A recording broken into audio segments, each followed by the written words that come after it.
اور ان قریب اس امت میں ایک پانچویں بادشاہ ہوں گے جو پوری روئے زمین پر بادشاہت کریں گے، ان کی حکومت پوری روئے زمین پر ہوگی۔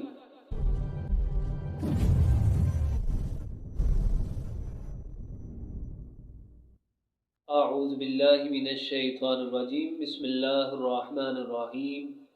وَيَسْأَلُونَكَ عَنْ ذِي الْقَرْنَيْنِ صدق اللہ العظیم۔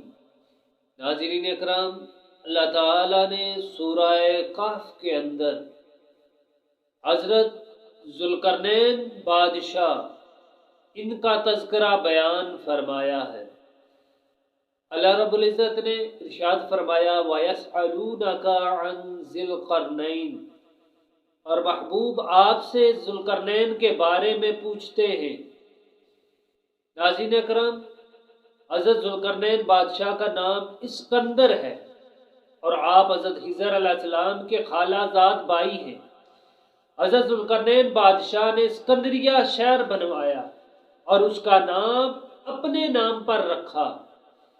حضرت خضر علیہ السلام حضرت ذوالقرنین بادشاہ کے وزیر اور ان کے صاحب لواء یعنی حضرت ذوالقرنین کا جھنڈا اٹھانے والے تھے۔ دنیا کے اندر 4 بادشاہ ایسے ہوئے ہیں کہ جنہوں نے پوری دنیا پر بادشاہت کی، پوری دنیا پر حکومت کی، جن میں 2 مسلمان اور 2 کافر تھے۔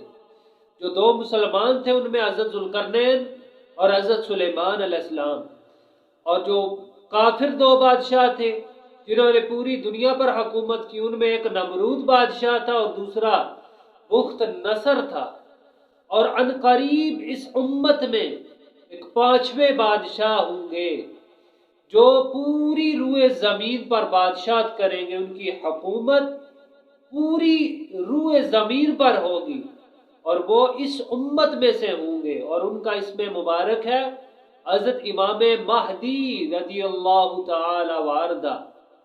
آپ کی حکومت پوری روئے زمین پر ہوگی۔ حضرت ذوالقرنین بادشاہ کی نبوت کے بارے میں اختلاف ہے جو سیدنا حضرت علی رضی اللہ تعالی عنہ سے روایت ہے۔